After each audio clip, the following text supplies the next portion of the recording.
इससे पहले कि मैं आपको बताऊं कि ईरान ने धमकी दी है कि वो अमेरिका के साथ बातचीत को रोक सकता है, यानी सीज फायर खत्म हो सकता है। इससे पहले कि मैं आपको बताऊं कि किस तरह से ईरान और इराक एक मंच पर आए हैं, वो दो देश जिन्होंने 8 सालों तक एक दूसरे के खिलाफ जंग लड़ी मगर अब वो दोस्ती की कस्में खा रहे हैं। इससे पहले कि मैं आपको बताऊं कि आज तेल अवीव में एक बहुत बड़ा धमाका हुआ है, मैं आपको बताना चाहता हूं कि किस तरह से ईरान ने अमेरिका को संदेश दिया। आज सुबह मैं आपको बता चुका हूं कि अमेरिका के 8 ठिकानों पर, कुवैत और बहरीन में अमेरिकी मिलिट्री बेसिस के 8 ठिकानों पर ईरान ने हमला किया। वो हमला कैसे किया गया, उसमें क्या संदेश दिया गया, यह आप तक पहुंचना बहुत जरूरी हो जाता है। लिहाजा मैं आपके सामने वो वीडियो पेश करना चाहता हूं जो प्रेस टेलीविजन के हवाले से मिला है, जिसमें लिखा हुआ है the only success of Trump is increased income of American coffin makers and wheel chair manufacturers for his soldiers in this defeated war. यानी कि ईरान कहीं ना कहीं कह रहा है कि इस जंग में ट्रंप का सिर्फ एक फायदा हुआ है, जो लोग कॉफिन्स बनाते हैं उनको फायदा हुआ है। इसके अलावा जो लोग व्हील चेयर बनाते हैं जिसमें अपाहिज सैनिक जा सकें, उनका फायदा हुआ है। आइए देखते हैं वो पूरा वीडियो जो तैयार किया है IRGC ने, और यह संदेश दिया जा रहा है पूरी दुनिया को।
इसके अलावा दोस्तों, तेल अवीव के होलोन में एक बहुत बड़ा धमाका हुआ है।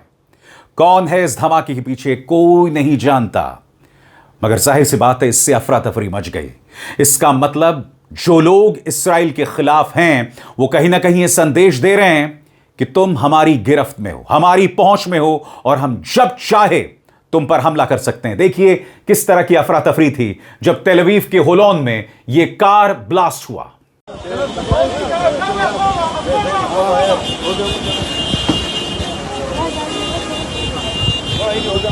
इसके अलावा दोस्तों, ये तस्वीर भी बहुत कुछ कहती है, जिसमें इराक के foreign minister Fuad Hussain Iran के फॉरेन मिनिस्टर अब्बास अराक्ची से मुलाकात कर रहे हैं, और दोनों देशों ने अपनी दोस्ती की, अपने इतिहास की कसम खाई, ये जानते हुए कि दोनों के बीच में 8 साल लंबा युद्ध चला था।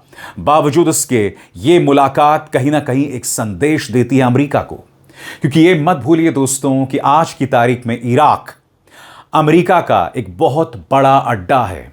ऐसे में ईरान के विदेश मंत्री के साथ मुलाकात करके इराक कहीं ना कहीं एक संदेश दे रहा है।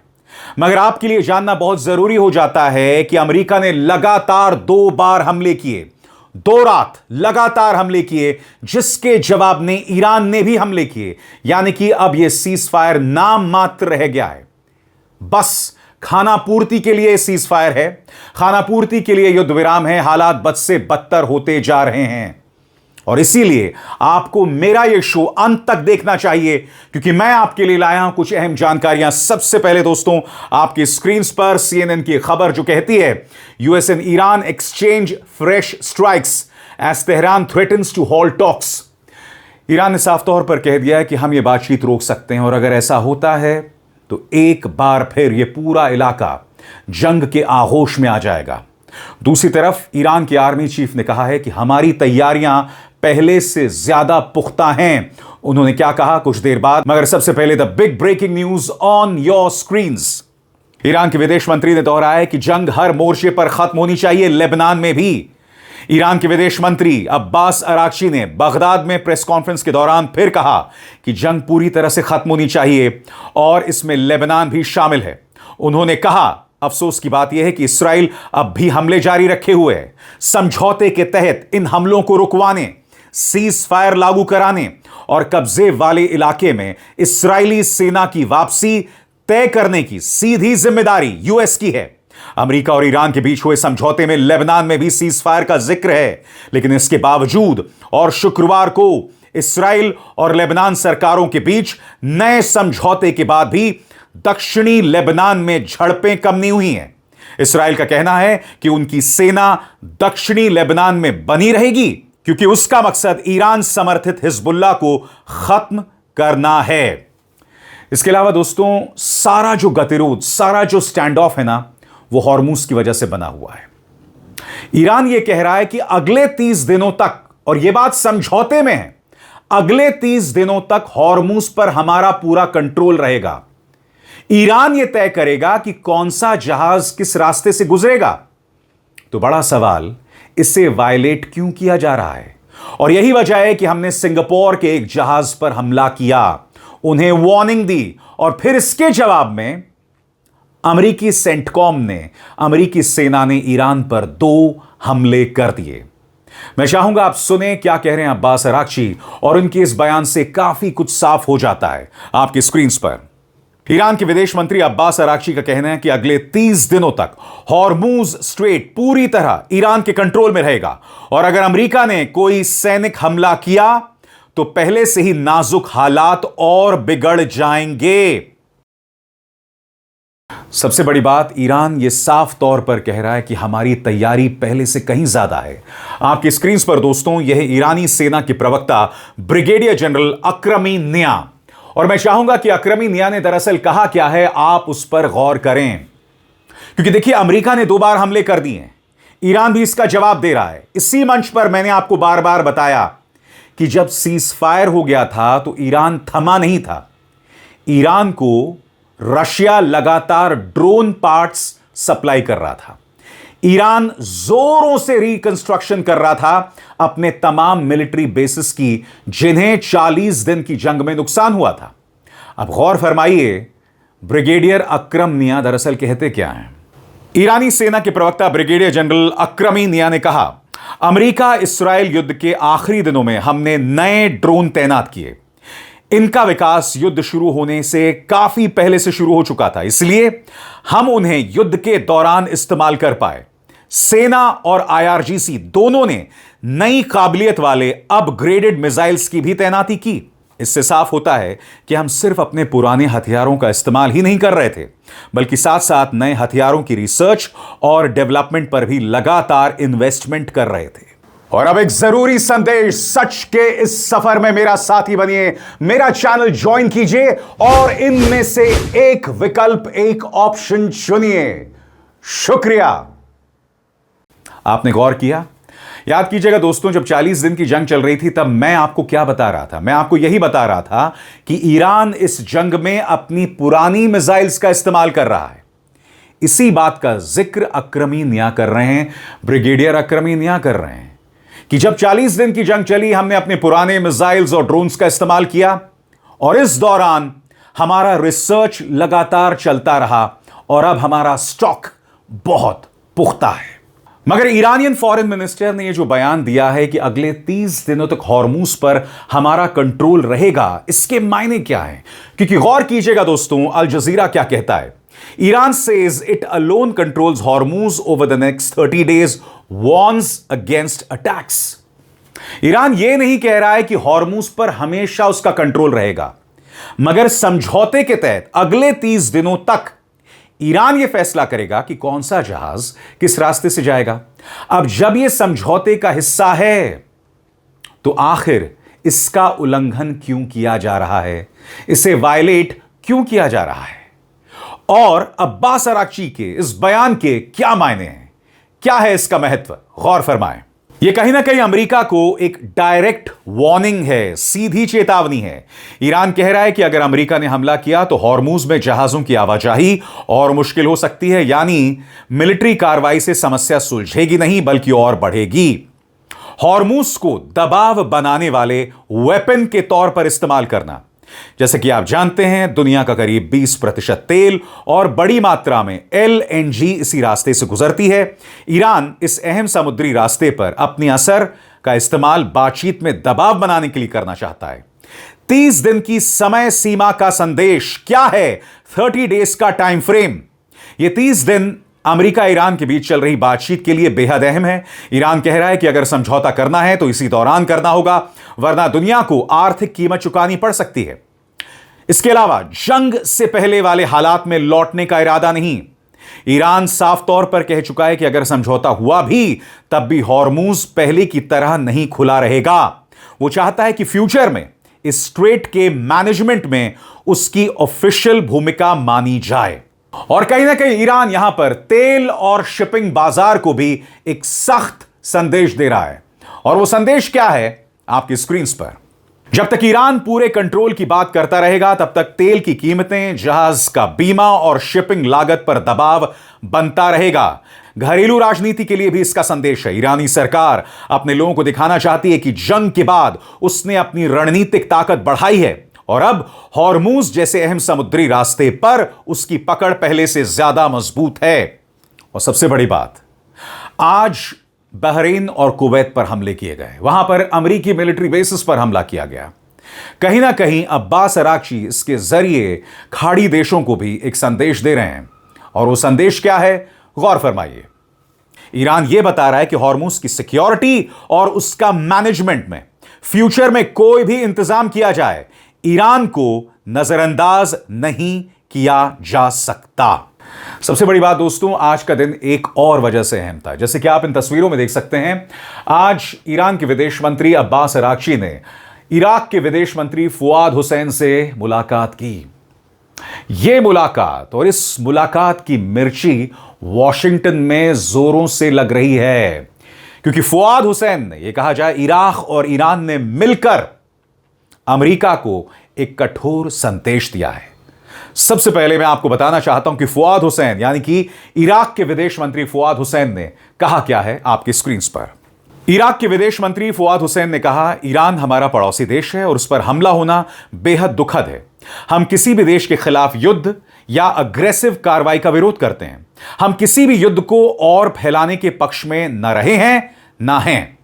हम ईरान पर हुए हमले का विरोध करते हैं क्योंकि इस युद्ध का खत्म होना पूरे क्षेत्र के लिए, पूरे इलाके के लिए, पूरे सूबे के लिए बहुत जरूरी है। अगर यह युद्ध बढ़ा, अगर यह वॉर बढ़ा तो सिर्फ एक देश नहीं बल्कि पूरा इलाका तबाही का सामना करना पड़ेगा। इस इलाके की सिक्योरिटी की जिम्मेदारी खुद इस इलाके के देशों को उठानी पड़ेगी। इसके लिए अलग अलग क्षेत्रीय सुरक्षा व्यवस्था बनाई जा सकती है। इराक आने वाले खाड़ी देशों के शिखर सम्मेलन की मेजबानी करने के लिए तैयार है। हमारे पड़ोसी देश ईरान के साथ पुराने और अच्छे रिश्ते हैं। हम ईरान और अमेरिका दोनों के साथ मिलकर इस वॉर को खत्म कराने में मदद करने के लिए तैयार है और यह हमारी सबसे बड़ी प्रायोरिटी है। खाड़ी देशों का शिखर सम्मेलन होने वाला है, एक अहम बैठक होने वाली है और उससे पहले ही इराक ने यह संदेश दे दिया है कि वो ईरान के साथ खड़ा है। वो कहने को खाना पूर्ति के लिए कह रहा है कि भाई वो अमेरिका और ईरान के बीच में मीडिएशन करवाने को तैयार है। मगर फुआद हुसैन का यह बयान साफ तौर पर कह रहा है कि इस वक्त इराक किसके साथ है। और जैसे मैंने बताया कि अब्बास अराक्ची भी वहां मौजूद थे, उन्होंने क्या कहा, गौर फरमाइए। अब्बास अराक्ची ने कहा, हम इराक की नई सरकार के साथ अपने रिश्तों को और मजबूत करने के लिए पूरी तरह से कमिटेड हैं। जैसा हमने पिछली सरकारों के साथ मिलकर काम किया, वैसे ही अब भी राजनीति, इकोनॉमी, सिक्योरिटी, कल्चर और हर दूसरे इलाके में क्षेत्र में सहयोग बढ़ाएंगे। लाखों इराकी इस्लामी क्रांति के शहीद नेता के अंतिम संस्कार में शामिल होना चाहते हैं। इराकी सरकार के साथ बातचीत के बाद फैसला हुआ है कि श्रद्धांजलि समारोह इराक के अलग अलग शहरों, खासकर पवित्र धार्मिक स्थलों पर आयोजित किए जाएंगे। और यहां पर जिक्र किया जा रहा है आयतुल्लाह खामेनी के। जैसे कि आप जानते हैं, जंग के पहले ही दिन इस्राइल और अमेरिका के हमले में आयतुल्लाह खामेनी जो हैं वो शहीद हो गए थे, उनकी मौत हो गई थी। और इसी के लिए इराक भर में आयोजन होंगे और यह कहीं ना कहीं ब्रांड ईरान को पूरे इराक में और बढ़ाएगा। आगे ईरान और इराक के बीच रणनीतिक रिश्ते हमारे लिए बेहद अहम हैं और हम इन्हें और मजबूत करने के लिए कमिटेड हैं। अमेरिका के साथ हुए समझौते के तहत जैसे ही बाकी रुकावटें हट जाएंगी, हॉर्मुज स्ट्रेट अगले 30 दिनों के भीतर युद्ध से पहले की तरह पूरी काबिलियत के साथ काम करना शुरू हो जाएगा। यानी कि अब्बास अराक्ची कह रहे हैं कि ये जो अमेरिका हमला कर रहा है ये गलत है, क्योंकि ये समझौते का हिस्सा है कि अगले 30 दिन स्ट्रेट ऑफ हॉर्मुज पर हमारा कंट्रोल रहेगा। प्रॉब्लम यह है दोस्तों कि स्ट्रेट ऑफ हॉर्मुज को लेकर अमेरिका और ईरान की सोच में राय बिल्कुल जुदा है, बिल्कुल मुख्तलिफ है, और इसके चलते हालात बद से बदतर होते जा रहे हैं। और मैं आपका ध्यान खींचना चाहता हूं CNN के इस आर्टिकल की तरफ जो कहता है the US and Iran have a deal on paper, at sea the Strait of Hormuz is chaotic. आसान लफ्जों में कहने को यह डील है, मगर जमीन पर एनार्की है, असमंजस है, कंफ्यूजन है। और इस बारे में CNN का यह आर्टिकल क्या कहता है, मैं चाहता हूं आप मेरे एक एक अल्फाज, एक एक वर्ड पर गौर करें। सीजफायर समझौते के मुताबिक ईरान अपनी पूरी कोशिश करेगा कि हॉर्मुज स्ट्रेट से गुजरने वाले कारोबारी जहाज सुरक्षित तरीके से आ जा सकें। दुनिया के करीब 20% तेल और LNG की सप्लाई इसी रास्ते से होती है। इस रास्ते को बिना किसी रुकावट के खुला रखना अमेरिका के सामने ईरान की सबसे बड़ी रियायत मानी गई। लेकिन ईरान के साथ स्ट्रेट को दोबारा खोलने का मतलब उस पर अपना कंट्रोल छोड़ना नहीं है। समझौते के एक थोड़े अनसर्टेन हिस्से में कहा गया है कि ईरान और ओमान मिलकर हॉर्मुज स्ट्रेट के फ्यूचर के मैनेजमेंट का ढांचा तय करेंगे। यानी इस अहम रास्ते के मैनेजमेंट में तेहरान की फॉर्मल भूमिका होगी। अब आप मुझे बताइए दोस्तों, जब लिखा हुआ है कि ईरान और ओमान ये तय करेंगे, तो फिर अमेरिका हमले क्यों कर रहा है? And the big question is why the confusion, ये असमंजस क्यों है? जैसे जैसे अमेरिका के साथ बातचीत आगे बढ़ रही है, थर्सडे का हमला इस बात का संकेत माना जा रहा है कि ईरान हॉर्मुज स्ट्रेट पर अपनी शर्तें लागू करवाना चाहता है। यानी कौन सा जहाज कब और किस रास्ते से गुजरेगा, इसका फैसला ईरान करना चाहता है। ईरान की रेवोल्यूशनरी गार्ड ने तेहरान की मंजूरी के बिना इस्तेमाल होने वाले समुद्री रास्तों को अनएक्सेप्टेबल, डेंजरस और प्रतिबंधित बताया है। उसने सभी जहाजों से कहा है कि सिक्योर आवाजाही के लिए, सुरक्षित आवाजाही के लिए सिर्फ उसकी नौसेना के साथ तालमेल रखें। इस बीच ईरान की नई बनाई गई पर्शियन गल्फ स्ट्रेट अथॉरिटी के नए नियम जारी कर दिए गए। इनके मुताबिक जहाजों को पहले ईमेल के जरिए अनुमति लेनी होगी। इसके बदले उन्हें सेफ पैसेज गारंटी दी जाएगी, जिसमें बीमा भी शामिल होगा। CNN ने PGSA से संपर्क करने की कोशिश की, लेकिन उनके भेजे गए ईमेल्स वापस लौट आए। अब इस 21 मील चौड़े जलमार्ग में जहाजों के लिए 3 अलग अलग रास्ते बन गए और तीनों पर अलग अलग पक्ष अपना नियंत्रण, अपना कंट्रोल या व्यवस्था स्थापित करना चाहते हैं, अपना वजूद कायम करना चाहते हैं। अब ये 3 रास्ते कौन से हैं दोस्तों, इस पर भी गौर किया जाए। पहला रास्ता, दक्षिणी रास्ता, जो ओमान के समुद्री इलाके से होकर आता है। दूसरा, जो बीच वाला रास्ता है, जिसमें इस्तेमाल जंग से पहले किया जाता था। और तीसरा और आखिरी रास्ता, यह नॉर्दर्न रास्ता है, यानी उत्तरी रास्ता, जो ईरान के पूरे कंट्रोल में है। तो ईरान की तरफ से कोई कंफ्यूजन नहीं है। वो कह रहा है कि भाई साफ तौर पर लिखा हुआ है कि अगले 30 दिन हम फैसला करेंगे। मगर यह भी साफ होता जा रहा है कि तेहरान, यानी कि जो सिविलियन सरकार है, और IRGC, उनके रुख में थोड़ा सा अंतर साफ तौर पर दिख रहा है। IRGC पूरी तरह से कंट्रोल चाहता है और उसका रवैया कट्टर भी है। यकीनन मामला बहुत पेचीदा है, मगर मैं हूं ना, मेरा काम है कि पेचीदा मामला को आसान अल्फाज में, आसान शब्दों में मैं आप तक पहुंचाऊं। अब इसार शर्मा को दीजिए इजाजत। नमस्कार।